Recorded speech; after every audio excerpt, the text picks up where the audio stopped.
sebagian besar orang berbisnis itu pikirannya adalah produk dan produksi. Padahal selain produk dan produksi, yang paling penting itu adalah mobilisasi.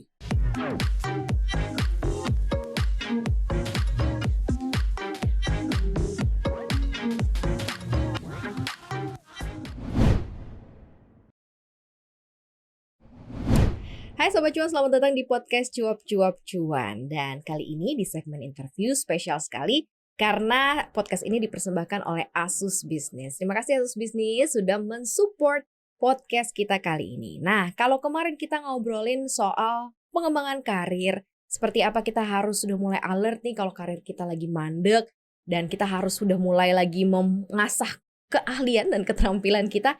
Nah, sekarang untuk para Sobat Cuan di luar sana yang mulai bisnis, kemudian kemarin keterpa pandemi, sekarang mau mulai lagi harus kayak gimana? Apa harus start lagi dari nol atau mau mulai lagi aja deh apa yang udah ada gitu ya? Untuk melengkapi informasi untuk para Sobat Cuan, spesial sekali tamu podcast saya hari ini. Karena saya sangat mengidolakan beliau, Prof. Reynald Kasali. Hai Prof. Halo. Siapa yang gak kenal dengan Prof. Reynald ya kan? Businessman, founder Rumah Perubahan juga gitu ya. Terima kasih ya Prof sudah datang di podcast. Ya, sama-sama. Di studio ini. Senang bertemu dengan Maria dan teman-teman. Nah, kita mengingatkan lagi nih untuk Sobat Cuan di luar sana. Kalau kemarin kita sempat ingetin soal masalah pentingnya mengembangkan karir. Nah, sekarang nih untuk Sobat Cuan atau mungkin teman-teman di luar sana yang kemarin bisnis terus keterpa pandemi.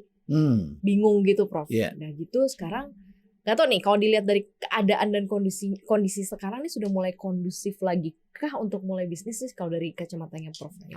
Pandemi ini kan agak sedikit menipu sebetulnya gitu ya. Ada yang terjatuh atau sulit bisnisnya karena memang pandemi. Katakanlah transportasi kemarin itu ya. Tetapi ada juga yang terjadi karena dunia digital yang mencapai puncaknya. Dan efek panjangnya itu bisa terjadi justru pada tahun ini. Karena biasanya kan orang bertahan, daya tahan itu kan lumayan kuat. Nah, hari ini ada yang sudah mulai comeback, misalnya saja perhotelan itu sudah mulai naik ya. Kalau kita pergi kemana-mana mulai terasa sekali. Kecuali yang perjalanan jauh. Nah, sekarang kita sebutnya era escape. Jadi orang escape itu jarak dekat. Tapi kalau ke Bali masih kita terasa pergi ke Bali. Karena orang yang pergi kan dari kota-kota besar menuju ke Bali dan itu perlu investasi waktu yang lebih panjang sehingga hotel di sana belum berkembang. Tapi di kota-kota di Pulau Jawa sudah mulai terasa gerakannya. Nah, ada lagi usaha yang kelihatannya masih oke, tetapi akan terdampak dalam waktu dekat. Katakanlah perbankan. Perbankan itu menghadapi hempasan yang luar biasa dengan adanya dunia digital, ya, dan munculnya bank-bank digital yang baru. Kemudian alat pembayaran yang baru dan lain sebagainya. Nah, demikian pula dengan usaha, ada usaha makanan yang kompetitornya semakin banyak dan tentu saja tempatnya berbeda. Yang tadinya di tengah kota sekarang menjadi donat. Donat itu kan tengah-tengahnya kosong. Bulat, iya, bolong ya. Harus ada lubang. Ada lubangnya. Jadi di tengah-tengah tuh lubang gitu kosong karena orang tidak di kantor. Hari ini yang kembali ke kantor masih sekitar 25-30%. Ya, walaupun sudah mulai kembali sedikit normal, tapi masih 25-30% begitu. Nah, di mana ada kantongnya? Di pinggiran sebetulnya. Karena orang kembali ke rumahnya di daerah pinggiran. Nah, seperti itu. Jadi tidak sama dampaknya semua. Dampaknya beda-beda gitu ya. Beda-beda. Tapi kan kalau aku boleh cerita nih Prof, belakangan ini justru kan kalau di daerah kompleks rumahku kemarin-kemarin tuh habis gitu kayaknya. Tutup deh semua ya, kedai-kedai ini apa segala macam. Tapi kayak dari awal tahun nih udah mulai bergerak. Buka-buka. Udah mulai kayak mulai yakin, entah yakin tak apa sih kalau ditanyain gimana nih udah mulai rame. Ya habis gimana daripada enggak ada penghasilan. Jadi mereka mencoba lagi gitu. Ya, betul. Sekarang kalau kita kayak ngelihat di situasional seperti sekarang ini Prof, mendingan ya mulai dengan apa yang sudah dimulai atau yang baru aja gitu sekalian. Karena tadi kan Prof bilang beda gitu ini. Beda. Yang penting adalah kita kenal dulu bisnisnya itu bisnis apa. Jadi mau mulai yang baru kalau kita nggak kenal sama sekali ya berisiko juga kan. Jadi kalau misalnya kita pernah bekerja di suatu sektor, kemudian kita mau mulai usaha di sektor itu yang tadinya adalah bukan sektor yang kita kenal, that's fine. Tapi kalau kita masuk sesuatu yang beda sama sekali, misalnya tadinya kita adalah kuliner gitu. Kuliner, terus kemudian mau masuk ke metaverse, kan loncatannya jauh sekali gitu ya. Bikin ini restorannya di metaverse. Atau mau bikin game online gitu kan jauh sekali ya, jauh sekali. Jadi kita jangan ambil yang jauh sekali. Carilah yang terkait yang kita sudah kenal. sehingga mulainya tidak terlalu sulit. Nah, ketika kita memasuki usaha yang kita kenal, itu bisa mengurangi banyak risiko karena kita juga kenal vendornya siapa, biaya produksinya lebih terkendali. Kalau kita baru masuk, itu biaya produksi kita nggak tahu, kita cari orang kita nggak tahu. Jadi kita cari yang kita sudah kuasai terlebih dahulu. Di situ titik pangkalnya. Jadi bisa usaha lama, bisa usaha yang baru sama sekali. Nah, usaha yang lama bisa saja itu kali ya Prof ya. Kalau yang dulu mati karena pandemi, sekarang barangkali mulai bergerak, bisa terjadi. Tapi yang dulu ramai selama pandemi bisa saja sekarang berubah lagi kan, karena orang sekarang sudah mulai berani keluar dan sebagainya. Oke, cukup menarik sih yang nggak serta-merta langsung ini kemarin hancur gitu ya udah bikin aja yang baru. Tidak selamanya seperti bikin itu. Yang baru karena mungkin modalnya baru ada yang dikit, nggak kalau bikin yang lanjut yang lama kayaknya lebih gede nih. Nah ini kalau kita belajar dengan adanya pandemi, mungkin kalau Prof perhatikan tutupnya berbagai macam bisnis itu karena lebih banyak dominasinya disebabkan oleh apa sih? Ya memang karena daya beli yang menurun gitu ya, pola hidup masyarakat yang 180 derajat berubah gitu sehingga ya udah nggak bisa bertahan lagi, atau karena memang hal lain gitu ya, misalnya dari internal bisnisnya juga yang nggak bisa survive sebenarnya. Iya, tentu sangat beragam. Justru pada saat terjadi pandemi itu terbukti siapa yang kuat, siapa yang tidak kuat. Ada usaha yang memang dia kena sekali begitu ya, tapi dia tetap bertahan, dia kurangi. Katakanlah airlines. Dia bisa beralih misalnya tadinya untuk penumpang menjadi untuk barang. Kargo itu kan banyak sekali kebutuhannya. Justru pesawat yang tidak ada selama pandemi. Jadi kalau pengusaha airlines bisa segera convert di dalamnya menjadi usaha logistik begitu ya, untuk kiriman logistik, itu kan lebih baik. Jadi seringkali adalah karena pemiliknya mendiamkan dan terpaku. Justru di masa seperti ini sebetulnya ada peluang, yaitu membeli perusahaan-perusahaan yang mati karena pandemi. Dan terutama karena pemiliknya sudah keletihan. Jadi pemiliknya sudah usianya sudah 60-an begitu ya, dan dia pengen menikmati hidup di luar negeri. Dia sudah mulai orang itu sudah membangun tapi ditinggalkan. Itu kesempatan kita ambil. Jadi ambilnya sudah di tengah-tengah, sudah setengah jadi atau sudah jadi bahkan, itu kesempatan kita take over. resikonya juga lebih kecil ya berarti ya? Resikonya lebih kecil. Karena asetnya lebih murah. Jadi aset-aset mangkrak ini akan ada banyak sekali. Hotel bintang 3 itu banyak sekali yang ditawarkan. Dan kesempatan menawarkan hotel bintang 3 ke depan itu bagus sekali. Properti itu cukup banyak tanah-tanah yang tidak bisa dibangun oleh para pemiliknya. Harganya lagi murah, itu yang kita ambil. Jadi kalau kita punya cash, ini masalahnya kan punya cash apa enggak. Ada orang yang punya cash flow, ada orang yang tidak punya cash flow. Nah orang yang punya cash flow itu yang lebih diuntungkan. Posisi cash yang baik harusnya seperti apa? Banyak banget yang nggak bisa survive. Kalau kayak aku ketemu banyak deh para pebisnis gitu, ya udah nggak ada lagi amunisinya. Gimana dong gitu ya? Satu-satunya cara ya ngejual, berhenti gitu ya, kalau dia sewa ya berhenti sewanya. Terus bahkan yang di dalamnya tuh Prof kayak kuliner nih, beberapa yang aku temuin dijual-jualin. Kayak ya udah dia punya mesin cashnya dijual, mesin duitnya itu, terus kemudian alat-alat masaknya semuanya dijual sampai sebegitunya gitu. Dan yang ngejual itu pun juga yang beli susah, nggak ada juga yang mau beli. Jadi sebenarnya nih kayak bingung mau diapain akhirnya. Tetap buka harus bayar pegawai, nggak ada duitnya. Tapi kalau nggak buka mau dijualin nggak ada yang beli.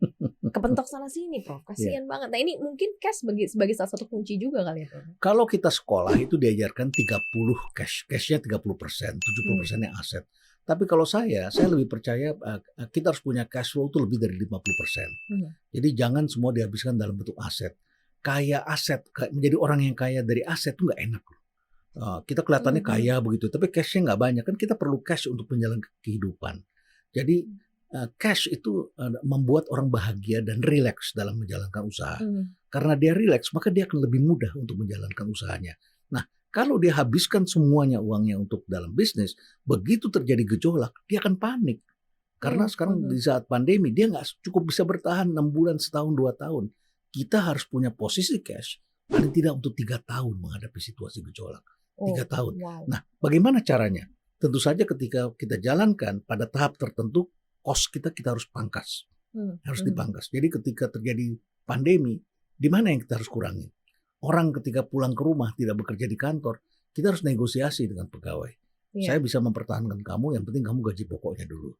Jadi yang biaya ini kita belum bisa berikan. Karena kita juga menderita, customer tidak ada. Listrik kita kurangi. Kalau perlu kita tutup, kita nanti kita sambung lagi pada waktunya. Karena itu ada abonemennya yang harus kita bayar. Ya, ada biaya-biaya tertentu yang memang harus kita kurangi dengan cepat. Nah, itu harus dilakukan sehingga kita mempunyai posisi cash lebih dari 50% dari aset kita. Jadi kita selamat ketika melewati masa-masa sulit. Banyak yang nggak selamat apa karena memang mereka masih memaksa diri atau seperti apa sih Prof? Jadi misalnya gini, ini udah dicoba nih sebulan, terus nggak langsung ngambil keputusan tapi masih ya udah deh biarin aja deh kayak gini. Jadi diulur-ulur gitu loh Iya, Prof. didiamkan. Bisnis itu tidak boleh didiamkan. Kita harus menyatu dengan bisnis kita, dan ketika kita melakukan bisnis, ingat sebaiknya kita melakukan ini seumur hidup, bukan bisnis sesaat. Jadi kalau bisnis sesaat itu ada susah sedikit ya udah kita tutup, kita ganti lagi. Nggak begitu ceritanya bisnis. Bisnis itu adalah profesi seumur hidup. Jadi kita jalankan seumur hidup untuk menghidupi keluarga kita, menghidupi karyawan kita. Dan ada karyawan yang setia sama kita, itu kita pertahankan. Karena dia susah sama senang sama kita. Dan dia akan memberikan kontribusi yang sebaik-baiknya. Jadi ada karyawan yang memang berganti-ganti, tapi ada orang yang loyal, yang akan terus menemani kita. Nah, kalau kita sudah stabil seperti itu akan enak sekali jalaninnya. Nah, ketika terjadi suatu kesulitan, memang harus ada bagian-bagian yang mana yang kita bubarkan, yang mana yang kita tidurkan.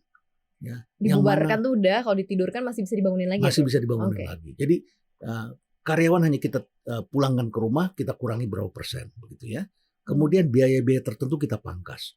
Nah, setelah itu kemudian kita harus punya yang namanya posisi selalu muter. Orang yang hidupnya tenang itu adalah orang yang punya bisnis yang ada atau tidak ada situasi yang gawat, itu tetap berputar. Walaupun pendapatannya tidak 100%, katakanlah bisa 30%. Ya. 30% itu bisa untuk membayar kegiatan pajak kita bisa bayar, hutang kita bisa bayar, pegawai yang basicnya bisa kita bayar. Itu harus ada. Kalau kita nggak punya itu, repot. Jadi bisnis itu bukan cuma sekedar mengandalkan pendapatan yang kita anggap itu selalu akan ada. Tidak. Bisnis itu selalu akan ada up and down-nya. Ekonomi teorinya tuh memang selalu begini. Ekonomi selalu begini. Selain ada pandemi mungkin ntar ada lagi gitu ya yang lain ya. Perang dari Rusia dengan Ukraina aja sekarang sudah berpengaruh pada minyak goreng dan sebentar lagi pada beberapa jenis komoditas. Harga akan berubah. Beberapa waktu yang lalu kita lihat VGA hilang, ya kita grafik card itu hilang, begitu karena orang tiba-tiba menambang Bitcoin begitu ya. Jadi selalu ada yang mengganggu perekonomian begitu ya, perekonomian kita, bisnis kita selalu ada yang mengganggu. Nah oleh karena itu maka kita harus siap dengan berjaga-jaga. Nah tadi kan Prof sempat bilang nih harus ada yang berputar. Jadi orang yang punya bisnis, main bisnis harus ada backup bisnis. Nah ini kayak gimana sih Prof? Mungkin teman-teman Sobat Cuan bingung nih kan jalanin bisnis satu aja belum tentu berhasil gitu. Terus harus ada backup bisnis yang bisa mensupport bisnis ini juga, bisnis yang lain juga. Ya, jadi ada sesuatu yang bersifat namanya cash flow. Yang satu itu adalah yang bersifat long term. Long term itu pengembaliannya karena itu makan modal yang besar. Kemudian karyawannya banyak, ya ada aset yang tidak mudah dicairkan. Oke, kita punya ini. Tapi kita harus punya trading. Katakanlah misalnya kita usaha bahan bangunan ya, bahan bangunan itu kalau kita bisnis bikin produksi bahan bangunan itu tersendat-sendat sebagian. Karena bahan bakunya itu import sebagian. Ketika bahan baku impor tidak ada, kapal tidak masuk, kita tidak bisa produksi. Tapi kalau kita punya tradingnya, kita punya tokonya, toko bahan bangunan, pada saat pandemi itu orang beli bahan bangunan. Jadi bahan bangunan itu justru dipakai karena orang memperbaiki rumahnya, orang bikin konten gitu ya. Nah, kita punya usaha perdagangan yang bisa rutin ada atau tidak ada dampak karena pandemi, ekonomi dan sebagainya, tetap ada berputar walaupun tidak 100%. Nah, kawan-kawan saya yang punya industri bahan bangunan, kalau dia punya industri saja dia repot, tapi dia lengkapi dengan perdagangan. Ketika dia perdagangan, barang orang lain juga dia dagangin. Sehingga dia bisa berputar dapat keuntungan begitu ya, walaupun tidak 100% sekali lagi, tapi ada yang mendukung kegiatan. Nah, backup bisnis itu dibentuk barengan dengan main bisnis yang ada atau tunggu ini berjalan dulu terus baru dipikirin lagi nih kira-kira apa ya yang supporting bisnis utama ini? Bisa dua-duanya, tetapi kebanyakan orang yang saya temui yang berhasil itu adalah mereka yang mulai dulu justru cash flow-nya dulu. Cash flow-nya dulu. Cash flow dulu ya. ada juga yang dia mulainya terbalik, setengah mati. Ini kan menggerakkan mesin itu memerlukan waktu. Betul. Kalau kita buka toko itu 3 bulan kita harus puasa. Setelah 3 bulan baru orang datang beli. Bener. 3 bulan itu nggak ada yang beli biasanya begitu ya. Nah kemudian setelah dia jalan dia tidak juga untung karena cost-nya masih besar gitu. Nah setelah berjalan dia lihat saya perlu variabel. Itu yang ditaruh di toko-toko online gitu. Itu banyak sekali orang melakukan seperti itu. Bahkan semasa pandemi itu yang bergerak yang seperti itu didagangkan di toko-toko online. Bahkan mereka kemudian bisa membuat desain ditaruh di Pinterest, ditaruh di aplikasi-aplikasi begitu ya, dan bisa bertanya pada customernya, kamu pengen apa lagi, pengen beli apa lagi, dan mereka kasih tahu pada produsennya. Jadi biasanya mereka produksi katakanlah 5.000 unit, kali ini tuh mereka produksi 200 unit, tapi setiap minggu ada produk baru begitu ya. Nah itu diciptakan oleh anak-anak muda, produk-produk yang retail. Setiap minggu laku 200 unit tuh. Minggu depannya bikin apa lagi. Minggu depannya bikin apa lagi. Yang sangat ringan yang mereka lihat selama ini ada di luar negeri. Jadi kalau lihat di Alibaba ini barangnya ada. Tapi buatan Cina. Ini murah tetapi lama datangnya ke sini. Bisa nggak kamu buat tapi harganya di bawah 200.000 gitu. Ternyata anak-anak muda bilang, bisa, saya bisa bikin. Dalam keadaan darurat otak orang tuh jalan. Bisa dia bikin dan 200.000 sudah untung begitu. Lu dia mau bikin, gak ada ya, lu mau apa gue ada. Jadi dia bikin dan setiap minggu produknya baru begitu. Kalau saya perhatikan yang ditawarkan setiap minggu produknya baru. Dan berarti the power of social media juga ya Prof ya? Sosial media sangat penting hari ini. Jadi sebagian besar orang berbisnis itu pikirannya adalah produk dan produksi. Padahal selain produk dan produksi, yang paling penting itu adalah mobilisasi. Dan sekarang siapa sih yang nggak bisa mobilisasi? Mobilisasi kan penting sekali. Saya lihat ada anak muda bikin toko durian. Ya, orang makan durian kan biasanya di pinggir jalan. Nah, sekarang justru di masa pandemi itu muncul toko-toko durian. Mereka sewa-sewa ruko di mana-mana. Terus pegawainya, kita datang, baru mau dibuka, terus mereka rekam begitu. Yang mobilisasi itu pegawainya, yang lulusan SMA atau SMP, jadi tukang buka durian, terus kemudian mereka langsung masukkan ke IG-nya mereka, disebarluaskan. Dan ini mengundang orang lain untuk datang begitu. Tiba-tiba mereka tahu jenis-jenis durian yang sedang dibicarakan publik begitu. Karena orang yang bekerja memobilisasi. Nah yang jadi masalah adalah kalau mobilisasi itu selalu disentralisasi. Jadi di kantor pusat ada tim yang lama sekali mobilisasinya. Sekarang mobilisasi itu harus cepat dilakukan. Tidak bisa menunggu waktu. Iya. Share-nya juga gampang ya, tinggal dikirim ke sana kemari gitu ya. Iya betul. Jadi nggak perlu pakai proses, lama-lama rekam itu tadi kata Prof langsung bisa disebar gitu ya. Iya, secepat itu dan bahkan bisa mengangkat tematik kan, tema-tema yang sedang hangat diperbincangkan dan itu menimbulkan menimbulkan kengirian orang untuk mengkonsumsi begitu ya. Dan sosial media mah isinya gitu, Prof, bikin iri. Ya, bikin iri. Tapi memang itu untuk menguntungkan banget untuk bisnis sih memang. Nah, ada beberapa juga kegagalan orang untuk survive bisnis dan memulai lagi sekarang ini Prof, karena mereka udah nggak tahu lagi arah tujuannya gitu. Karena mereka terlalu sering kayak gini, misalnya belum break even nih atau belum untung banget, terus mereka udah challenge lagi bikin baru. Akhirnya banyak nih gerainya di mana-mana tapi kayak cuma sesaat. Udah gitu ditutup. Nah, sekarang udah nggak tahu lagi, bingung gitu harus seperti apa. Nah, ini mungkin pemahaman yang harus diketahui juga kali ya untuk Sobat Cuan, baik yang mau mulai atau mau lanjut. Pentingnya kita untuk mengatur break even point dan membuka bisnis baru. Ini kayak gimana sih, Prof? Break even point itu bisa jalan kalau kita memahami apa yang disebut dengan kurva belajar. Kurva belajar itu kadang-kadang disebut juga sebagai experience curve, kurva pengalaman.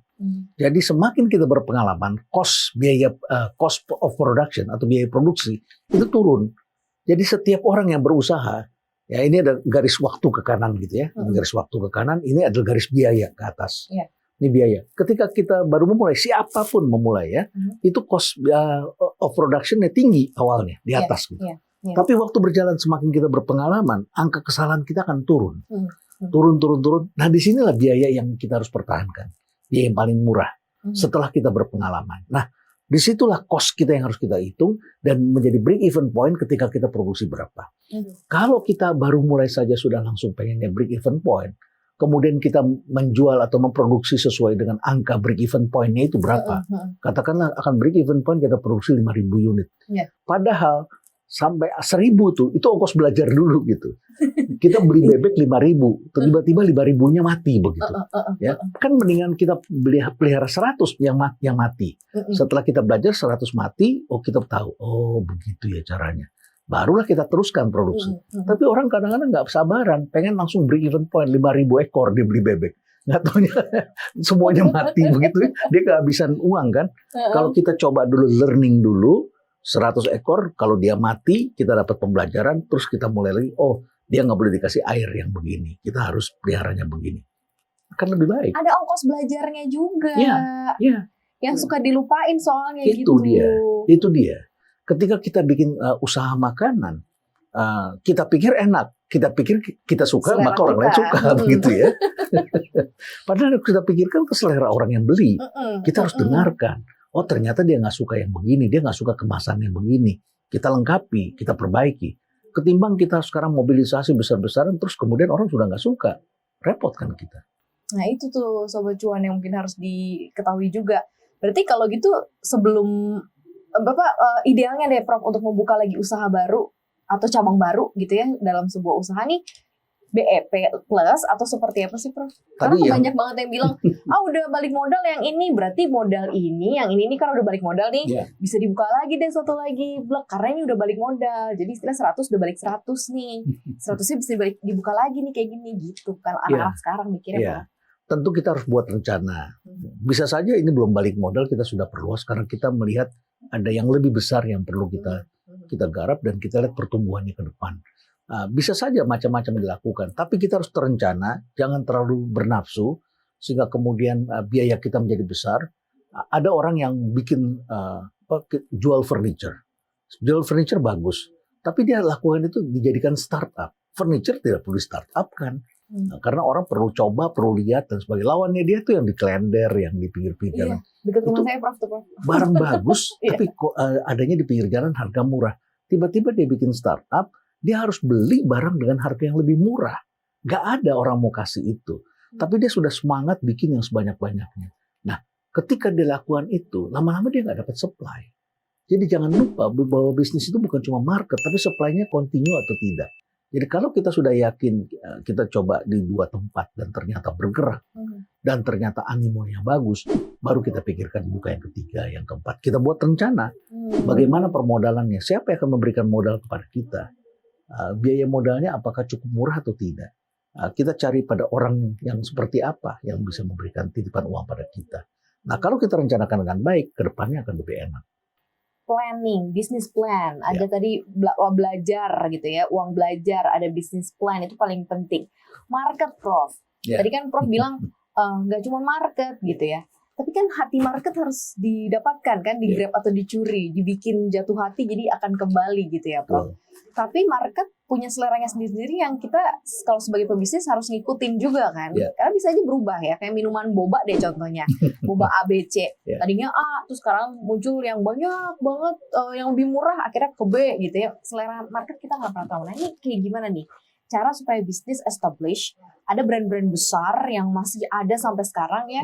Kayak ayam goreng apa itu mungkin udah tahu, terus kemudian banyaklah brand-brand besar yang masih sampai sekarang karena memang mencuri hati market itu tuh. Kalau kita bicaranya makanan, maka makanan itu ada 2 kategori. Yang pertama kita sebut comfort food, makanan yang abadi selama-lamanya. Dimanapun orang pasti pesannya nasi goreng, bubur ayam, kalau sekarang bakso, ayam geprek di mana-mana. Ayam geprek. Itu ayam itu akan abadi, ada terus gitu. Rawon ada terus, gudeg ada terus. Ini akan abadi. Hanya tinggal penyajiannya, kebersihannya, tempatnya itu berbeda-beda begitu ya. Ini satu hal. Nah, yang berubah-ubah itu namanya fancy food, makanan yang bukan menjadi budaya kita, yang orang makan karena orang olah jadi berubah-ubah bentuknya, dan kemudian orang makan itu bisa zamannya bisa berubah begitu. Kayak boba tadi yang disebutkan, boba. Ya orang suka begitu, tapi ketika diekspansi lama-lama orang tidak tertarik lagi karena sudah tersedia di mana-mana dan menjadi makanan biasa. Masalahnya bisa nggak dia menjadi pengganti makanan yang tadinya fancy menjadi comfort? Katakanlah misalnya pizza, ya dulu adalah dia fancy food, sekarang sudah mulai menjadi kebutuhan sehari-hari. Jadi orang seminggu sekali makan pizza atau sebulan sekali makan pizza, oke, jadi dia masih bisa mendapatkan market di sana. Nah, kalau dia masuknya di fancy food, dia harus siap bahwa makanan seperti itu akan ada mencapai puncaknya, kebosanannya, ganti lagi zaman yang lain. Dia harus siapkan makanan fancy yang lain lagi. Ini akan hilang atau berkurang marketnya. Sehingga dia siapkan lagi makanan lain lagi. Umurnya setahun 2 tahun. Setahun 2 tahun. Gitu ya. Kalau kita perluas secepat itu, lebih cepat lagi bisa lebih pendek dari 2 tahun. Kapan sih kita tahu bahwa produk kita ini apapun itu, Prof, sudah diterima baik sama masyarakat? Karena kan sekarang tuh zamannya hype, viral, seminggu kelar gitu ya. Maksudnya lagi heboh di media sosial, orang bisa datang melulu gitu ya. Tapi udah gitu udah nggak ada gitu. Yang itu kemarin cuman bener-bener viral aja, begitu orang ngerasain, nggak, biasa aja gitu. Nggak kayak yang diceritain gitu. Ya itu kan cara bergeraknya virus seperti itu. Mula-mulanya susah, lama-lama tiba-tiba dia meledak, just begitu naik ke atas. Itu cara berpikirnya disebut eksponensial ya. Tiba-tiba dia naik. Nah, eksponensial juga tiba-tiba hilang. Virus juga tiba-tiba hilang. India tiba-tiba hilang. Orang bilang tuh ivermectin, tapi setelah dicek ternyata ada faktor lain lagi. Mungkin sudah semua orang yang kena. Jadi siapa lagi mau dikenain virus itu karena semuanya udah jadi korban begitu ya. Jadi BTS Mills kita lihat naik begitu cepat, hanya seminggu setelah itu dilarang oleh polisi, nggak ada lagi. Dan mereka memang bikinnya hanya jangka pendek aja, naik ke atas setelah itu turun lagi. Seperti itu. Jadi kapan kita menyaksikannya? Satu, kita harus lihat se-fancy apa produk ini kita jalankan. Kalau dia semakin fancy dan kemudian kita genjot dia kencang sekali, dia akan naik dan dia akan hilang dengan cepat. Ya, jadi kita mesti hati-hati juga genjotnya. Iramanya kita harus lihat gitu ya. Yang kedua, apakah dia bisa kita rubah menjadi comfort, menjadi lebih enak, lebih nikmat dan sebagainya. Dulu ada sepatu yang orang beli karena warnanya. Bapak-bapak beli warna pink, warna merah. Sekarang nggak dipakai lagi kan? Ya kan? Ya, tapi barangkali karena tidak comfort begitu. Orang kalau comfort dia akan pakai terus begitu. Akan zamannya tidak hilang. Nah, jadi kita harus bisa menjaga kalau makanan atau kalau produk yang sehari-hari orang pakai, apakah bisa kita bikin itu menjadi comfort? Kalau tidak bisa jadi comfort, dia akan hilang. Jadi itu ya semua tergantung ya, dan se-survive apa juga kita sebagai para pengusaha untuk menjalankan usahanya, survive dan bangkit lagi. Mungkin ada pesan kali sobat untuk Sobat Cuan, Prof, dan teman-teman yang dengerin kita nih hari ini yang masih galau hatinya. Mulai lagi nggak ya? Aduh, nggak tahu deh mau mulai lagi atau enggak gitu ya. Atau yang baru lagi kali ya. Atau yang lagi galau dia akan lanjut bisnis atau mau bikin bisnis baru ataukah mau kerja kantoran lagi. Lagi galau lah hidupnya. Gimana nih Prof untuk bisa punya bisnis establish jangka panjang? Ya, yang pertama mereka harus melihat bisnis ini sebagai suatu upaya kehidupan yang bukan main-main begitu ya. Kalau kita mudah menyerah, mudah capek dan sebagainya, itu bukan pilihan kita. Jadi kita benar-benar harus menjalankan bisnis itu sebagai bagian dari kehidupan kita. Susah senang ini kita yang mau, bukan orang lain yang mau. Beda misalnya kalau kita disuruh sama dosen kita, disuruh sama orang tua kita, itu kan beda rasanya. Kalau ini adalah memang kita yang mau. Kalau kita yang mau, susah sedikit kita jalani, semakin susah kita jalani. Suatu ketika dia akan melenting, akan naik ke atas. Jadi kalau memang dasarnya panggilan kita, dia pasti akan balik begitu ya. Karena di dunia ini ternyata tidak banyak juga orang yang mau berpikir. Ternyata katanya secara psikologis hanya 2% manusia yang berpikir. Karena itu yang lainnya dia pikir dia sudah berpikir. 2% yang berpikir, yang lain dia pikir dia sudah berpikir. Ya, itu sekitar 3% katanya. Dia pikir dia sudah berpikir. Yang sisanya lebih baik gue mati daripada gue harus mikir. Karena mikir itu lebih susah. Lebih susah daripada menghafal. Ya. Nah, berpikir itu artinya mencari jalan keluar. Jadi kalau kita usaha nggak berhasil, kita harus analisa. Ini nggak berhasilnya karena apa? Tempatnya, waktunya, harganya, warnanya, ya, cahaya tokonya, yang jaganya, metodenya, feng shui-nya. Ya. Enggak kok, gue udah mikir. Ya, mikirnya gimana? Kan saya sekolah Pak, sekolah tinggi ya, tapi menghafal bukan yang mikir. Berarti masih ada mengulangi. 95% lainnya. Nah, 95% lainnya lebih baik gue mati daripada gue mikir. Nggak mau mikir sama Nggak mau sekali. mikir. Karena selama kita ada orang tua kita, selama Iya, kita iya, punya orang kaya atau orang yang lebih kaya dari kita, punya atasan yang mikirin pekerjaan kita, siapapun yang memikirkan usaha kita, ada istri kita barangkali yang mikirin kita, itu membuat kita jadi tidak berpikir. Dan Iya. ketika kita suruh berpikir, kita kan mengambil resiko. Nah, ketika kita mengalami kesulitan, itu sebetulnya kesempatan otak kita terbuka. Jadi kalau orang senang dengan kesulitan, dia cocok untuk bisnis. Karena bisnis itu penuh dengan kesulitan. Tidak selalu bisnis itu enak. Nah, kalau dia bisa atasi kesulitan itu akan menjadi kekuatan. Jadi tanyalah pada orang-orang hebat, semuanya mengalami kesulitan. Nah, itulah yang saya katakan sebagai usaha jangka panjang. Dalam seluruh hidup kita harus terbiasa menghadapi kesulitan. Kesulitan modal, kesulitan diganggu orang, kompetitor kita bergerak lebih maju, branding kita diuji orang lain, ada masalah hukum. Apa saja, banyak sekali. Produk kita dipalsukan orang lain, orang menaruh sesuatu di makanan kita. Itu hal yang selalu akan ditemui oleh pengusaha sepanjang hidupnya. Dan sewaktu-waktu kita akan membuat diri kita menjadi lemah, tidak berdaya, dan akhirnya kita terpuruk, dan akhirnya kemudian kita menjadi kehilangan reputasi dan sebagainya, tertutup akhirnya bisnis. Dari 100% cuma 2% berarti yang bisa jadi bisnismen karena dia mau berpikir dan mau untuk selalu keluar dari kesulitan gitu ya. Jadi itu harus refleksi diri sendiri sih sebenarnya, cek deh kita tuh sebenarnya ada ini enggak sih, sense atau enggak sih gitu ya. Suka tantangan apa enggak? Suka tantangan atau enggak gitu. Karena kalau suka tantangan cocok jadi pengusaha. Nah, kayak Prof Reynald di sini. Semua tantangan mungkin semua hal up and down perekonomian udah ngerasain semua ya Prof ya. Ya makanya ketika terjadi pandemi, orang yang sudah mengerti itu justru dia investasi pada saat pandemi. Bukan meninggalkan gelanggang.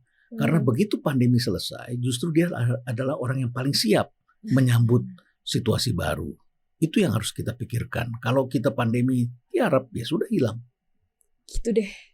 Sobat Cuan, ini penting banget ya buat kelanjutan hidup Sobat Cuan apapun itu ya, bukan hanya bisnis ya, tapi memacu lagi semangat Sobat Cuan ya untuk selalu tetap survive di keadaan dan kondisi apapun. Thank you banget Prof Reynald. Sama-sama.